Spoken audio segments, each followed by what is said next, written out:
Welcome to new moms myths and facts என்னோட YouTube channel. நான் வந்து இந்த யூடியூப் சேனல் ஆரம்பிக்கணும் அப்படின்னு நினச்சதே வந்து என்னோட ப்ரெக்னென்சி ஜேர்னி. நான் எப்படி ப்ரெக்னென்ட் ஆனேன் அண்ட் டியூரிங் ப்ரெக்னென்சி என்னெல்லாம் எனக்கு எல்லாரும் சொன்னாங்க, அதில் எதெல்லாம் மித்ஸு எதெல்லாம் ஃபேக்ட்ஸுன்னு வெளியில் சொல்லணும், ஷேர் பண்ணிக்கணும் அப்படின்னு நினச்சி தான். ஸோ ஃபர்ஸ்ட் ஒன் வந்து எப்படி கன்சீவ் ஆனேன் அப்படின்றத வந்து ஸ்டார்ட் பண்ணுறேன். நேச்சுரலி எப்படி கன்சீவ் ஆகலாம், ஏன் வந்து இவ்வளோ ப்ரெஷர் நம்ம மேலே போடுறாங்க, அதில் நம்மளே எதெல்லாம் நம்ம மேலே எடுத்துக்கிறோம், அதில் எது உண்மை எது பொய் அப்படின்றத நான் ஃபஸ்ட் உங்ககிட்ட ஷேர் பண்ணிக்க விரும்புகிறேன். என்னோடது அரேஞ்ச் மேரேஜ் தான். ஸோ நாங்கள் வந்து கொஞ்சம் டைம் எடுத்துக்கலாம் 2 பேரும் அண்டர்ஸ்டாண்ட் பண்ணிக்கிறதுக்கு. அப்புறமா வந்து குழந்த பிளான் பண்ணலாம்னு நினச்சோம். பட் அன்பிளான்டாக வந்து நான் கல்யாணம் ஆகி 4 மந்த்ஸ்லேயே ப்ரெக்னென்ட் ஆகிட்டேன். அப்போ வந்து என்ன பண்ணணும் ஒரு மாதிரி டயலமாவில் இருந்தோம். 28 டேஸில் போயிட்டு டாக்டர்கிட்ட செக் பண்ணோம், கன்சீவ் ஆகிட்டேன் அப்படின்னு வந்துருச்சு. ஸோ ஃபேமிலிலலாம் ரொம்ப ஹாப்பி ஆகிட்டாங்க. ஸோ நம்ம ஓகே, நம்ம ஒரு 1 இயர் ஃபினான்ஷியலி கல்யாண செலவு, அதுக்கு வாங்கின லோன் அதெல்லாம் அடைக்கலான்னு பார்த்தோம். பட் அதுக்குள்ளே நெக்ஸ்ட்டு பேபினா நம்ம அதுக்கும் அஃபோர்ட் பண்ணுற மாதிரி இருக்கணும். பட் அட்லீஸ்ட் ஓகே, இந்த 10 மந்த்ஸ் ப்ரெக்னென்சியில் நம்ம ஏதாவது ஃபினான்ஷியலி கொஞ்சம் இம்ப்ரூவ் ஆக முடியுமான்னு பார்க்கலாம் அப்படின்னு நினச்சிட்டு ப்ரொசீட் பண்ணோம். நாங்கள் 28 டேஸில் ஒரு டாக்டர்கிட்ட போனோம்.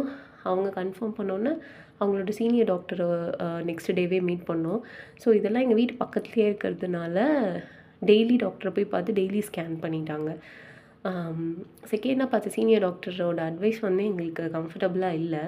அவங்க வந்து நோ கார்ப் டயட் எடுக்கணும் டியூரிங் ப்ரெக்னென்சி ஃபுல்லுமே. நான் 159 சென்டிமீட்டர் இருப்பேன். ஸோ 60 கேஜி இருந்தேன். அவங்க வந்து 50 கேஜிக்கு கீழே இருந்தால் தான் நார்மல் டெலிவரி பண்ணுவேன் அப்படின்னு சொல்லிட்டாங்க. அதனால எங்கள் வீட்டில் வந்து இது ஓகேவா இல்லை அப்படின்னு சொல்லிட்டு வேறு டாக்டர் பார்த்தோம். வேறு டாக்டரை ஒரு 2-3 டேஸில் மீட் பண்ணோம். அவங்க பார்த்துட்டு அவங்கள மீட் பண்ணும்போது ஆல்மோஸ்ட் 32 டேஸ். அவங்க பார்த்துட்டு 32 டேஸ் தான் ஆகுது, அதுக்குள்ளே ஏன் இவ்வளோ தடவை ஸ்கேன் பண்ணியிருக்கீங்கன்னு கேட்டாங்க. 2 டிஃப்ரெண்ட் டாக்டரை மீட் பண்ணோம். 2 பேருமே ஸ்கேன் பண்ணாங்க அப்படின்னு சொன்னப்போ அவங்க வந்து ஆக்சுவலி பண்ணக்கூடாது, இட்ஸ் ஓகே, நான் வந்து ஒரு ஃபோலிக் ஆசிட் டேப்லெட் மட்டும் தரேன், கண்டினியூன்னு சொல்லிவிட்டு விட்டுட்டாங்க. ஒரு 1 வீக் அந்த ஃபோலிக் ஆசிட் கண்டினியூ பண்ணிகிட்டு இருந்தேன். ஒரு நாள் ஆஃபீஸ் போயிட்டு வரும்போது எனக்கு ஸ்பாட்டிங் ஆகிடுச்சு. பக்கத்தில் இருக்கிற ஒரு மல்டி ஸ்பெஷாலிட்டி ஹாஸ்பிட்டலில் நைட்டை போய் அட்மிட் ஆகிட்டேன். அவங்க வந்து ஸ்பாட்டிங் ஒன்றும் ப்ராப்ளம் இல்லை, பட் ஆனால் ஸ்கேனில் பார்த்தப்போ சாக் மட்டும்தான் தெரியுது, 32 டேஸ்க்கான இருக்கிறது மாதிரி தெரியல, இன்னும் கொஞ்சம் க்ரோத் இருக்கணும், பட் இட்ஸ் ஓகே, வெயிட் பண்ணலாம் அப்படின்னு சொல்லியிருந்தாங்க.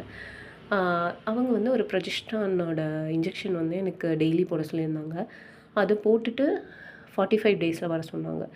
போட்டு 45 டேஸில் போனப்பையும் அதே சாக்கோட இதிலே தான் இருந்தது, யோக் ஃபார்ம் ஆகலை. ஸோ கரெக்டாக ஃபார்ம் ஆகலை, அதனால் இன்னும் ஒரு 1 வீக் வேணால் வெயிட் பண்ணி பார்க்கலாம் அப்படின்னு சொன்னாங்க. 1 வீக் வெயிட் பண்ணி பார்த்தோம். 50 டேஸ் ஆகியுமே வந்து யோக் ஃபார்மே ஆகலை. ஸோ இதுக்கப்புறம் கண்டினியூ பண்ணி வேஸ்ட்டு, டெர்மினேட் பண்ணிடலாம் அப்படின்ற மாதிரி டாக்டர் சொல்லிட்டாங்க. அந்த டைமில் வந்து எங்களுக்கு ஐயோ, நம்ம டைலமாவாக இருந்ததுனால தான் இப்படி ஆகிடுச்சோ, ஒரு வேளை 1% ஏதாவது ஹோப் இருந்தால் கூட நம்ம டெர்மினேட் பண்ண வேண்டாம், நம்ம இன்னொரு டாக்டர் பார்க்கலாம் அப்படின்னு சொல்லிட்டு இன்னொரு டாக்டர் போய் மீட் பண்ணேன். அந்த டாக்டரும் சொன்னாங்க, இதுக்கு மேலே வெயிட் பண்ண வேண்டாம், 50 டேஸ் ஆகியுமே ஓகே ஃபார்ம் ஆகலைன்னா நம்ம நீங்கள் நினைக்கிற மாதிரி 1% சான்ஸ் இருந்து ரொம்ப டிலேடாக ஃபார்ம் ஆனால் கூட பேபியோட க்ரோத்துமே டிலேடாக இருக்கும். ஸோ இட்ஸ் நாட் குட், வேண்டாம் அப்படின்ற மாதிரி சொல்லிட்டாங்க. நீங்கள் இப்போது டெர்மினேட் பண்ணுங்கள், நம்ம ஃபர்தராக ஒரு 3 மந்த்ஸ் கேப் எடுத்துகிட்டு மல்டிவிட்டமின்ஸ் டேப்லெட்லாம் எடுத்துக்கோங்க, ஃபோலிக் ஆசிட் எடுத்துக்கோங்க, நெக்ஸ்ட் டைம் நார்மலாக உங்களுக்கு ஃபார்ம் ஆகும் அப்படின்னு சொல்லி அந்த டாக்டர் கொஞ்சம் பாசிட்டிவாக பேசி அனுப்பினாங்க. அந்த டெர்மினேட் பண்ணுற ப்ராசஸ் வந்து ரொம்ப ஹாரிபிளாக இருந்தது. ஹாஸ்பிட்டலில் வந்து அந்த டேப்லெட் வச்சு பயங்கர பெயின் இருந்தது. நான் காலையில் 9 o'clock அட்மிட் ஆனேன். நான் வீட்டுக்கு 6 மணிக்கு வந்தேன். அது வரைக்குமே எனக்கு சாக் வெளியில் வரவே இல்லை, ரொம்ப பெயின் இருந்தது. அதுக்கப்புறம் நான் வீட்டுக்கு வந்தோன்னே நார்மலாக வந்துருச்சு. ஸோ இது வந்து எங்களுக்கு ரொம்ப ஹாண்டிங் எக்ஸ்பீரியன்ஸாக இருந்ததுனால இதுக்கப்புறம் ப்ரெக்னென்சி பற்றி நம்ம யோசிக்கவே வேணாம்னு நாங்கள் விட்டுட்டோம். அதுக்கப்புறம் இது வந்து நடந்தது வந்து ஜான்வரி மந்த் அந்த மாதிரி நடந்தது. நவம்பர் வரைக்கும் நாங்கள் குழந்தை பற்றியே யோசிக்கல.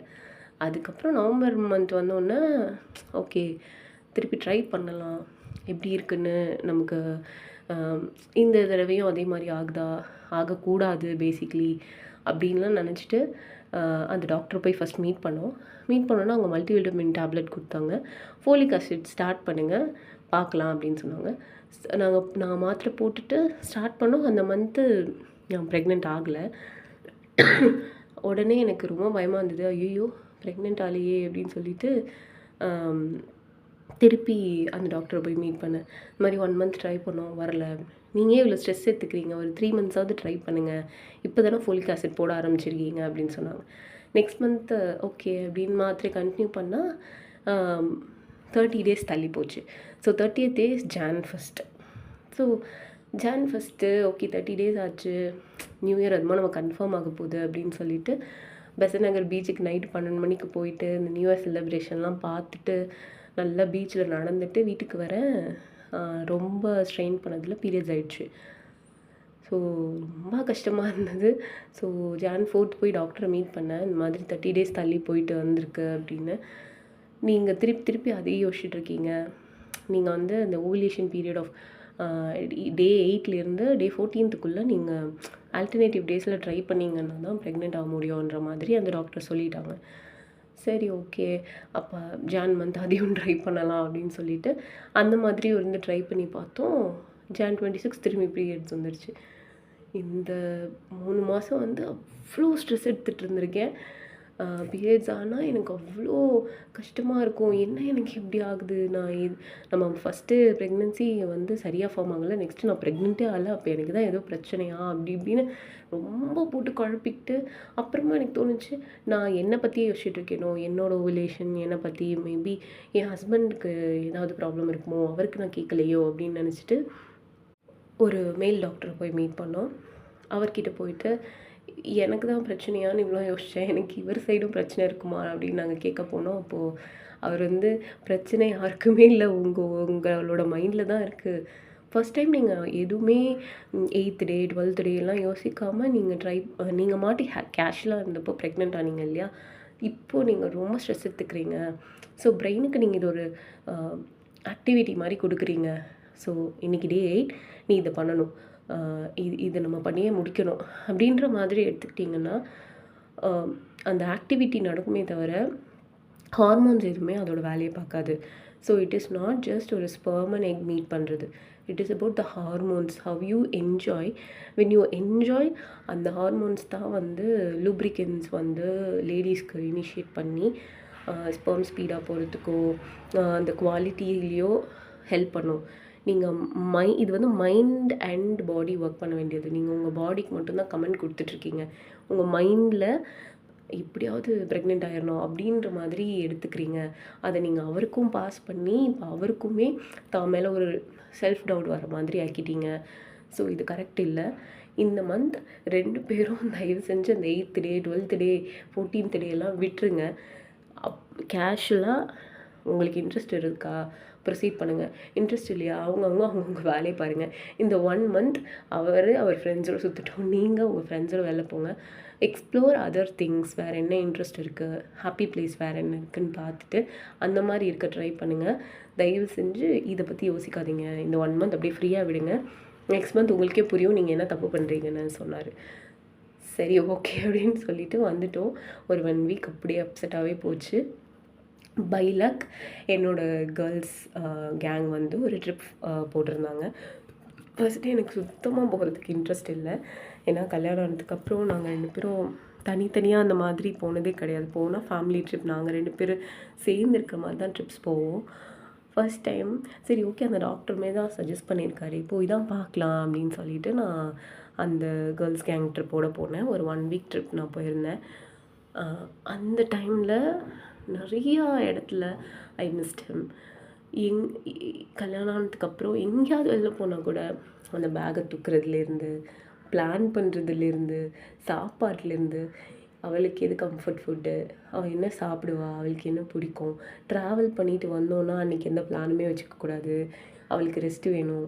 ஏர்லியாக காலங்காத்தால ஒரு ட்ரிப் எதுவும் பிளான் பண்ணக்கூடாது. அவள் கொஞ்சம் ரெஸ்ட் எடுத்துட்டு தான் கிளம்புவா. இப்படி ஒவ்வொன்றும் எனக்கு பார்த்து பார்த்து பார்த்து பண்ணுவார். பட் நான் ஒரு கேங்காக ட்ரிப் போகும்போது even though they are my friends, but எல்லாமே என்னை மட்டுமே பார்த்துட்டு ட்ரிப் பிளான் பண்ண முடியாது இல்லையா? ஸோ அவங்க மார்னிங் ட்ரிப்ஸ் நிறையா இருக்கும். மார்னிங் 3 மணிக்கெலாம் எழுந்துப்பாங்க. அப்போல்லாம் எவ்ரி டைம் எழுந்துக்கும் போதும் நான் அவரை ரொம்ப மிஸ் பண்ணேன். ஐயோ! அவராக இருந்தால் இப்படி பிளான் பண்ணியிருக்க மாட்டாரே, என்னை எவ்வளோ நல்லா பார்த்துக்குவாரு, நான் ரொம்ப மிஸ் பண்ணுறேன் அப்படின்னு சொல்லி நான் வந்து ஹில் ஸ்டேஷன் போயிருந்தேன். ஸோ எனக்கு பெருசாக டவரும் இருக்காது. ஸோ மிஸ் பண்ணும்போது பேசவுமே முடியாது. எப்போயாவது டவர் கிடைக்கும்போது மைண்டு தானாகவே வந்து நீங்கள் என்ன மிஸ் பண்ணுறீங்களா அப்படின்னு தான் நான் கேட்டுட்டு இருப்பேன். ஒரு 5 மினிட்ஸ் தான் பேசுகிற மாதிரி இருக்கும். என்ன நினைக்கிறோனோ அதை கன்வே பண்ண முடியாத மாதிரி ஒரு 1 வீக் வந்து ரொம்ப அந்த லவ் அதிகமான மாதிரி இருந்தது. ஸோ நான் ரிட்டன் வந்தேன். வந்த உடனே இட் வாஸ் லைக் எப்படா அவங்கள மீட் ஸோ மச் அப்படின்னு நான் போயிட்டு அவர் கூட வெளியில் போனது, சாப்பிட்டது. அதுக்கப்புறம் இட் வாஸ் திரும்பி நாங்கள் ஏதோ ஃபர்ஸ்ட் டைம் கல்யாணத்துக்கு அப்புறம் எல்லாம் வெளில போன மாதிரி அந்த மாதிரி என்ஜாய் பண்ணோம். And naturally it happens during the month. And ஒன்றுமே மைண்டில் இல்லை ஆக்சுவலி. அது எதுவுமே 8th டேவும் இல்லை, 14th டேவும் இல்லை, ஒரு டேவும் இல்லை, ரேண்டமான ஒரு நாள். அதுக்கப்புறம் நான் நெக்ஸ்ட்டு 25th அந்த மாதிரி டேஸ்க்கு அப்புறம் வெயிட் பண்ணிக்கிட்டு இருக்கேன். நான் இன்னொரு ஒரு ஃபேமிலி ட்ரிப் போகலாம் அப்படின்னு. அப்போ பார்த்தா எனக்கு பீரியட்ஸ் வரலை. ஏன் வரல அப்படின்னு சொல்லிட்டு சும்மா ஒரே ஒரு தடவை செக் பண்ணி பார்க்கலாம் அப்படின்ட்டு சும்மா தான் பண்ணி பார்த்தா ப்ரெக்னென்ட் அப்படின்னு கிட்டில் வந்தது. ஸோ இந்த தடவையுமே நம்ம 25th டேலேயே செக் பண்ணிட்டோம். It's two அர்லி. சும்மா மட்டும் டாக்டர்கிட்ட போய் கேட்கலாம், ஆனால் நம்ம வெயிட் பண்ணலாம், வீட்டிலலாம் சொல்ல வேணாம் அப்படின்னு நினச்சோம். ஜஸ்ட் 2 பேரோட அம்மாவுக்கு மட்டும் சொல்லிட்டு தயவு செஞ்சு யார்ட்டையும் சொல்லாதீங்க, நீங்கள் 2 பேரும் ஃபஸ்ட்டு எக்ஸைட் ஆகாதீங்க, ஜஸ்ட்டு 25 டேஸ் தான் ஆகிருக்கு, லெட்ஸ் சி, ஒரு 60 டேஸ் நல்லபடியாக இருந்துச்சுன்னா அப்புறம் பார்க்கலாம் அப்படின்னு டாக்டர்கிட்ட போய் கேட்டப்பையும் டாக்டரும் கன்ஃபார்ம் சொல்லிட்டாங்க. அதுக்கப்புறம் என்னோடய ப்ரெக்னென்சி ஜேர்னியை நான் அடுத்த வீடியோவில் சொல்கிறேன். பட் இந்த வீடியோவோட மெயின் க்ரக்ஸ் என்ன அப்படின்னா, நேச்சுரலாக கன்சீவ் ஆகிறதுக்கு ஓவுலேஷன் டே ட்ராக்கர்ஸோ நம்ம ட்ரை பண்ணணும். நமக்கு பிசிஓடி இருக்குது, பிசிஓஎஸ் இருக்குது, தைராய்டு இருக்குது, இது எதுவுமே ரீசன் கிடையாது. இது எல்லாமே தாண்டி நேச்சுரலி நமக்கு நம்ம பார்ட்னர்கிட்ட எவ்வளோ லவ்வோடு இருக்கோம், லவ்வை எப்படி எக்ஸ்ப்ரெஸ் பண்ணுறோம், ஒருத்தவங்க எவ்வளோ அண்டர்ஸ்டாண்ட் பண்ணிக்கிறோம் அப்படின்றதுல தான் இருக்குது. இது நேச்சுரலாக நடக்க வேண்டிய ஒரு விஷயம், நேச்சுரலாகவே நடக்கும். ஸோ யாரெல்லாம் இப்போது ட்ரை பண்ணிகிட்ருக்கேன் பட் ஆனால் எனக்கு கிளிக் ஆக மாட்டேங்குது, இல்லை ஃபார்ம் ஆகுது ஆனால் ஹெல்த்தியாக இல்லை, ஃபர்தராக டெவலப் ஆகலை அப்படின்னு நினைக்கிறீங்களோ, உங்கள் எல்லாருக்குமே என்னோடய ப்ரேயர்ஸ் அண்ட் என்னோடய ரெக்வெஸ்ட் என்னென்னா, நீங்களும் ஒரே ஒரு தடவை கிவ் அ கேப், ஒரு 1 வீக் வந்து 2 பேரும் எல்லாத்தையும் அன்வைண்ட் பண்ணிவிட்டு உங்களுக்கு சான்ஸ் கிடச்சிதுன்னா இந்த மாதிரி ஒரு ட்ரிப் போயிட்டு வாங்க, இல்லைன்னா அம்மா வீட்டுக்கு போயிட்டு வாங்க, இல்லை உங்களுக்கு பிடிச்ச ஒரு விஷயம் பண்ணுங்கள், இல்லை ஏதாவது ஒரு சீரீஸ் எடுத்து பாருங்கள். நெட்ஃப்ளிக்ஸ், அமேசான், யூடியூப்லேயே நிறைய சீரீஸ் இருக்குது. இந்த கொரியன் சீரீஸ்லாம் ரொம்ப ரொம்ப ஹாப்பி எண்டிங்காக இருக்கிற நிறைய சீரீஸ் இருக்குது அப்படின்னு கேள்விப்பட்டிருக்கேன். எடுத்து பாருங்கள். ஏன்னா இப்போ படம்னா ஒரு நாளில் முடிஞ்சிடும். சீரீஸ்னால் நிறைய நாள், அட்லீஸ்ட் ஒரு 1 வீக்காவது நம்ம உட்காந்து பிஞ்ச் வாட்ச் பண்ணுற மாதிரி இருக்கும். ஸோ அது பண்ணி பாருங்கள். இல்லை ஏதாவது கிளாஸஸ் அட்டெண்ட் பண்ணுங்கள், ஒரு ஷார்ட் டேர்ம் கிளாஸ் மாதிரி. ஸோ உங்கள் மைண்டு வேறு ஒரு விஷயத்தில் டைவர்ட் ஆகும்போது இதை வந்து பண்ணு கன்சீவ் ஆகுன்னு நம்ம மைண்டுக்கு கொடுக்குற அந்த கமெண்ட் வந்து கொஞ்ச நாளைக்கு ஸ்டாப் பண்ணிவிட்டு கேஷுவலாக நம்ம வேறு ஒரு விஷயத்தில் கான்சென்ட்ரேட் பண்ணோன்னா தானாகவே நம்ம ரியலைஸ் பண்ணுவோம், ஐயோ நம்ம அவங்கள ஏன் இவ்வளோ ப்ரெஷர் பண்ணியிருக்கோம், நம்ம மேலேயே நம்ம ஏன் இவ்வளோ ப்ரெஷர் போட்டுருந்துருக்கோம், ஓகே கீப் இட் ரிலாக்ஸ், பொறுமையாக பண்ணலாம் அப்படின்னு நமக்கே ஒரு ரியலைசேஷன் ஃபேஸ் வரும். அப்போது நேச்சுரலாகவே அது நடக்கும். ஸோ எல்லோரும் இது ஒரு தடவை ட்ரை பண்ணி பாருங்கள்.